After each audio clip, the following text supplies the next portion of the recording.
Hey everybody, it's Allison Harrell at the Fort Bend Museum, and today I have a little bit of a different kind of video for you.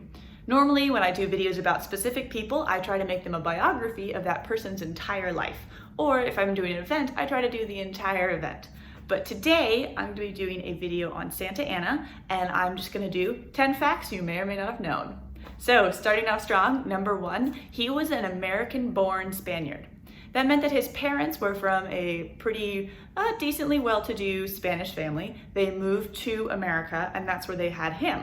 But because of the location of his birth, that meant that there were certain advancements that he wasn't allowed to get. Like he wasn't allowed to get certain jobs, and he couldn't be promoted above a certain rank in the military. Now, number 2. There is actually a lot of debate about Santa Anna's parents.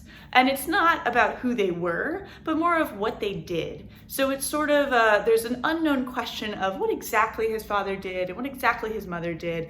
But the most interesting fact about them that I found in one source was that Santa Anna's dad did not want him to join the military. He wanted him to become a shopkeeper, and his mom fully supported his military career. So a little bit of a difference. Number 3, Santa Anna was actually pretty well known throughout his life for switching sides on different issues. So a really good example of this is that at the very beginning of the Mexican War for Independence, he was fighting for Spain. And then in the middle of a campaign fighting for Spain against Mexican independence, Santa Anna switches sides, switches causes, and fights for independence instead. He did this a number of times throughout his career, and he was so well known for playing both sides, it became sort of like a known issue with him later on. So a second example of this is that during the Mexican-American War, he actually went to the American president at the time and said, "Oh, let me help you against Mexico," because he was currently in exile. And so he was allowed to go through the blockade into Mexico. And as soon as he got into Mexico, he rallied the troops against all these insurgent Americans, and he tried to switch sides and kick them out, but ultimately he was defeated. So he went back to exile. A final example of this is much later in life when France was trying to install the Emperor Maximilian on the Mexican throne. Santa Anna went to the American president at the time and said, "Hey, let me help you get rid of these French and this emperor that's so ridiculous, let me help you get rid of them." And then he also went to the Emperor Maximilian and said, "Hey, let me help you get rid of the American interference, I can help you." At that point in his life, though, both sides turned down his offer of help and carried on with their business as usual.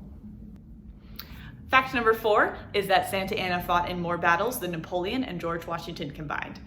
Most of his career was spent either in politics or in the military or in both. So he spent a lot of time in battle and a lot of time prepping for battle. That's not to say that he was a master strategist or that he was super good at planning. Both things plagued him throughout all of his battles, but he was there.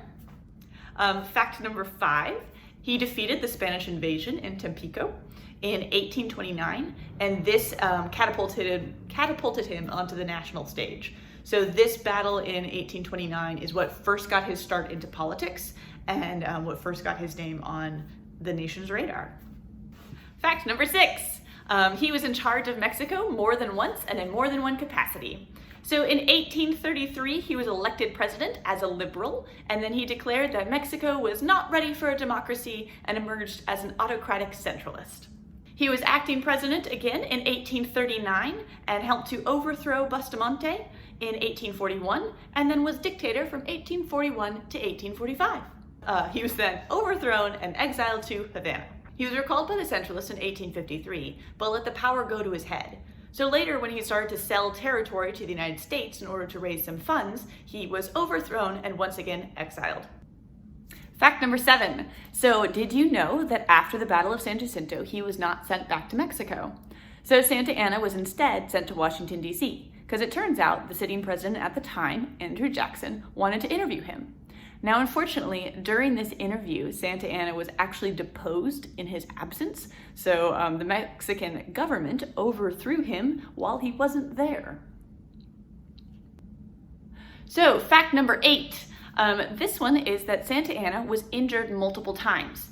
And you would assume this fact based on the number of battles he was in and the number of years he spent in the military, but I have a little bit of extra information about 2 of his injuries. So number 1, his first injury ever was in 1811, and that was during a battle with the Native Americans, and he was injured in the arm with an arrow. Now, the second fact I have about his injuries is a lot more interesting, and there's a lot more out there than what I'm going to tell you. So his most significant injury was actually that he lost his leg. So during the Pastry Wars with France in 1839, he was firing upon a ship that was leaving, and the ship returned fire with grape shot from a cannon. That grape shot hit him in the leg, and the leg became so damaged that it ultimately had to be amputated. Now, what makes the leg more interesting is that once his leg was amputated, that wasn't the end of the story of his leg. So you can look more into it online. We're going to post a couple of fun facts about it as well, about where his leg is now, what happened to his leg, and also a little bit of an additional mystique about the leg itself. So be sure to check that out. Fact number 9, from 1867 to 1874, Santa Anna lived in exile. He ended up bouncing between Cuba, the Dominican Republic, and Nassau. Now, it was during this time that he finally gave up politics and ultimately wrote his memoirs.